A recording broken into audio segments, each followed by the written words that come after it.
Assalamualaikum sahabat jiwa Islami. Saat dunia terlelap, langit justru terbuka. Inilah salat yang paling kuat setelah 5 salat wajib. Pada waktu ini, Allah turun ke langit terendah dan bertanya, "Siapa yang memohon ampun kepadaku, maka aku akan mengampuninya." Tahajud adalah salat yang telah mengubah hidup banyak orang, membuka pintu rezeki, dan mendekatkan hati kepada Allah, seperti belum pernah terjadi sebelumnya. Dan di bulan Ramadan, tahajud menjadi lebih istimewa. Ini adalah kesempatan emas agar doa dikabulkan, dosa diampuni, dan hati dipenuhi cahaya. Namun, ada satu masalah. Tidak semua tahajud diterima. Banyak orang bangun, salat, lalu bertanya-tanya, mengapa mereka tidak merasakan apa-apa? Mengapa doa mereka tampak tak terjawab? Mengapa hati mereka masih terasa berat meski telah berdiri di hadapan Allah dalam sunyinya malam? Mungkinkah mereka melakukan kesalahan tanpa disadari? Rasulullah SAW bersabda, ada satu waktu di malam hari di mana tidak ada seorang muslim pun yang memohon kebaikan dunia dan akhirat kepada Allah, kecuali Dia akan mengabulkannya. Dan itu terjadi setiap malam. Tapi bagaimana jika tanpa sadar kita menghalangi keberkahan tahajud? Dalam video ini kita akan mengungkap 3 kesalahan yang bisa membuat tahajud kita tidak diterima selama Ramadan, dan bagaimana cara memperbaikinya sebelum terlambat. Karena kenyataannya, sholat malam saja tidak cukup. Yang terpenting adalah bagaimana kita melakukannya dengan benar. Kesalahan pertama, salat tahajud dengan hati yang lalai. Mari kita jujur, berapa kali kita salat, tetapi pikiran kita melayang kemana-mana. Kita berdiri untuk tahajud, tetapi alih-alih merasakan kehadiran Allah, pikiran kita sibuk dengan pekerjaan, keluarga, media sosial, atau bahkan menu sahur. Kita membaca surah Al-Fatihah, tetapi hanya sekadar melafalkannya tanpa memahami maknanya.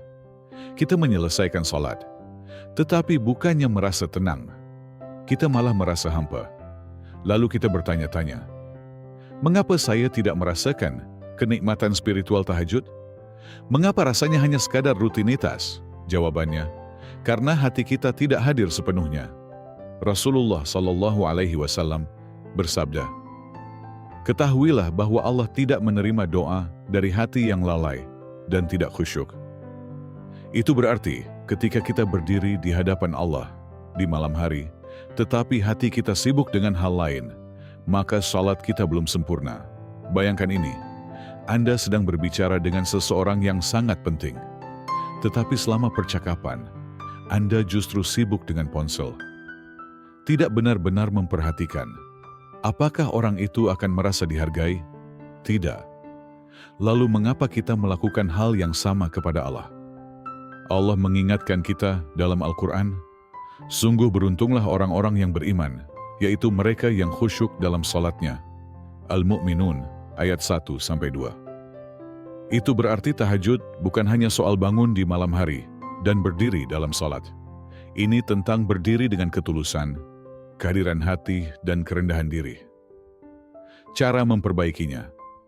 Sebelum memulai tahajud, luangkan waktu untuk menenangkan pikiran.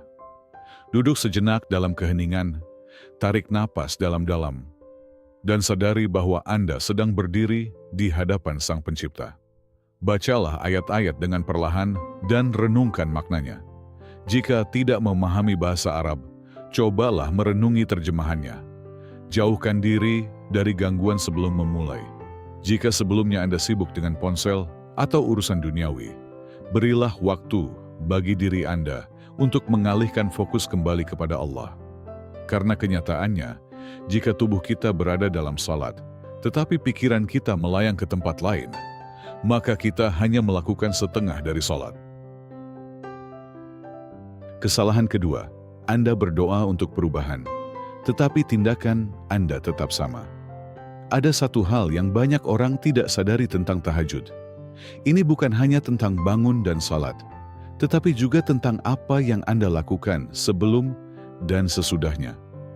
Banyak orang berdiri dalam salat malam, memohon sesuatu kepada Allah, meminta solusi atas masalah, berharap beban diangkat, atau menginginkan sebuah harapan terkabul.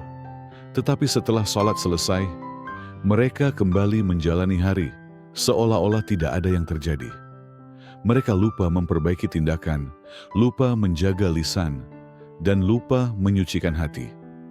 Lalu ketika mereka tidak melihat perubahan, mereka bertanya-tanya, "Mengapa tahajud saya tidak dikabulkan? Mengapa saya merasa tidak ada yang berubah?" Kenyataannya, tahajud bukan hanya soal meminta sesuatu kepada Allah, tetapi juga membuktikan bahwa kita pantas menerimanya. Rasulullah Shallallahu Alaihi Wasallam bersabda, "Demi Allah, dia bukan seorang mukmin. Demi Allah, dia bukan seorang mukmin. Demi Allah, dia bukan seorang mukmin." Para sahabat bertanya, "Siapa, wahai Rasulullah?" Beliau menjawab, "Orang yang tetangganya tidak merasa aman dari gangguannya." Ini berarti tahajud kehilangan kekuatannya ketika perbuatan kita di siang hari bertentangan dengan apa yang kita minta di malam hari. Anda tidak bisa berdiri di sepertiga malam terakhir memohon rahmat Allah, tetapi di siang hari Anda abai terhadap perasaan orang lain. Anda tidak bisa menangis dalam sujud meminta pertolongan Allah, sementara di waktu lain Anda menzalimi, berbohong, atau mengkhianati kepercayaan orang. Karena kenyataannya, jika Anda berdoa meminta keberkahan, tetapi mengabaikan tanggung jawab Anda, tahajud hanya menjadi sekadar ritual kosong. Coba renungkan, bayangkan seseorang meminta bantuan kepada Anda setiap hari, tetapi ketika Anda membutuhkannya, dia berpaling dan mengabaikan Anda. Apakah Anda akan menganggap permintaannya serius? Tentu tidak. Lalu mengapa kita berharap Allah menerima doa kita jika kita sendiri tidak berusaha hidup sesuai dengan petunjuknya?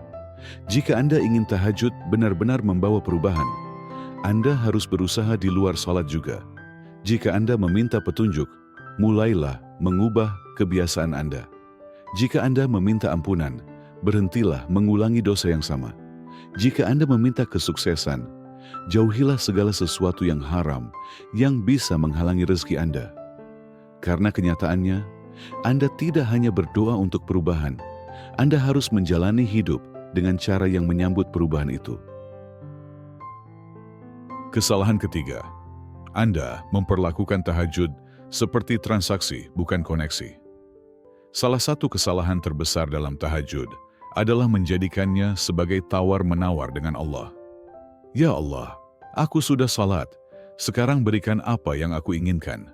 Sikap ini mudah muncul, terutama saat kita berdoa untuk sesuatu yang mendesak. Pekerjaan, jodoh, kesembuhan, atau kelegaan dari kesulitan. Kita bangun, kita salat, lalu kita menunggu, berharap hasilnya langsung terlihat. Dan ketika keadaan tidak segera berubah, kita mulai bertanya-tanya, apakah tahajudku benar-benar bekerja? Apakah Allah mendengarku? Tetapi inilah kenyataannya. Tahajud bukanlah transaksi bisnis di mana Anda salat dan langsung mendapatkan apa yang Anda minta. Tahajud adalah koneksi, ujian ketulusan, tanda keimanan sejati. Rasulullah Shallallahu Alaihi Wasallam bersabda, "Berdoalah kepada Allah dengan keyakinan akan dikabulkan, dan ketahuilah bahwa Allah tidak mengabulkan doa dari hati yang lalai dan terganggu." Ini berarti tahajud bukan sekadar mendapatkan apa yang kita inginkan, tetapi membuktikan bahwa kita percaya kepada Allah, bahkan ketika doa kita belum terjawab. Coba renungkan, jika seorang anak hanya mendekati orang tuanya saat menginginkan sesuatu, tetapi tidak pernah berbicara di waktu lain, apakah itu hubungan yang nyata? Tentu tidak. Lalu mengapa kita sering memperlakukan hubungan kita dengan Allah dengan cara yang sama? Jika Anda hanya salat tahajud saat membutuhkan sesuatu, apa yang terjadi ketika hidup Anda terasa mudah? Jika Anda hanya bangun untuk beribadah saat terdesak, apa yang terjadi ketika Anda merasa nyaman? Jika keimanan Anda hanya didasarkan pada hasil yang instan, apa yang terjadi ketika jawabannya adalah belum saatnya? Allah berfirman dalam Al-Quran, boleh jadi kamu membenci sesuatu, padahal itu baik bagimu, dan boleh jadi kamu menyukai sesuatu, padahal itu buruk bagimu. Dan Allah mengetahui, sedangkan kamu tidak mengetahui. Al-Baqarah ayat 216. Ini berarti, meskipun Anda tidak melihat hasilnya, Allah sedang bekerja dengan cara yang tidak Anda bayangkan. Mungkin Dia menunda permintaan Anda karena waktu yang tepat belum tiba. Mungkin Dia sedang mempersiapkan sesuatu yang jauh lebih baik dari apa yang Anda minta. Mungkin seluruh ujian ini bertujuan untuk mendekatkan Anda kepadanya, bukan hanya sesaat, tetapi sepanjang hidup Anda. Karena kenyataannya, tahajud bukan hanya tentang meminta, tetapi tentang percaya, berserah diri, dan mencintai Allah.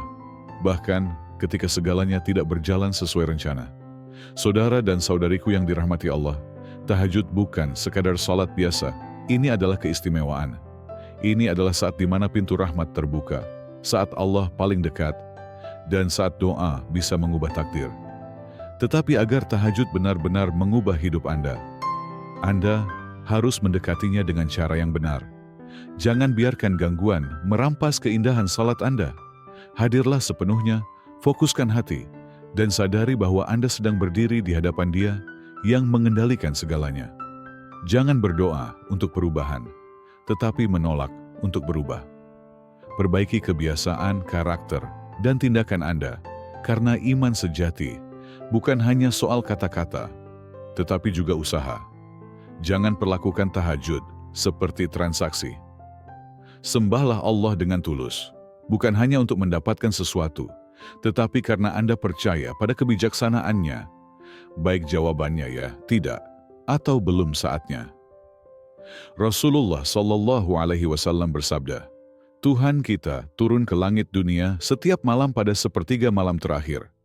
Lalu Dia berfirman, siapa yang berdoa kepadaku, maka aku akan mengabulkannya. Siapa yang meminta kepadaku, maka aku akan memberinya. Dan siapa yang memohon ampunan kepadaku, maka aku akan mengampuninya. Ini berarti setiap malam Allah memanggil Anda, mengundang Anda untuk berbicara dengannya, meminta kepadanya, menangis kepadanya. Jadi pertanyaannya adalah, apakah Anda akan menjawab panggilan itu? Karena kenyataannya, tahajud lebih dari sekadar salat. Ini adalah ujian ketulusan, bukti keimanan, dan kesempatan untuk membangun hubungan dengan Allah yang tidak tergoyahkan. Maka buatlah doa sederhana ini. Ya Allah, berikan aku kekuatan untuk bangun tahajud, ketulusan untuk salat dengan hati yang terbuka, dan kesabaran untuk menerima kebijaksanaan-Mu dalam setiap ketetapan-Mu. Jika pesan ini menyentuh hati Anda, tuliskan di komentar. Ya Allah, bimbing aku menuju tahajud. Mungkin kata-kata Anda akan menginspirasi orang lain untuk memulai perjalanan salat malam mereka. Dan jangan lupa, menyukai dan berlangganan tidak memerlukan biaya, tetapi membantu kami terus menyebarkan pengingat yang mendekatkan kita kepada Allah. Semoga Allah menerima tahajud kita, mengampuni kekurangan kita, dan mengaruniakan kesuksesan di dunia dan akhirat. Amin. Wassalamualaikum warahmatullahi wabarakatuh.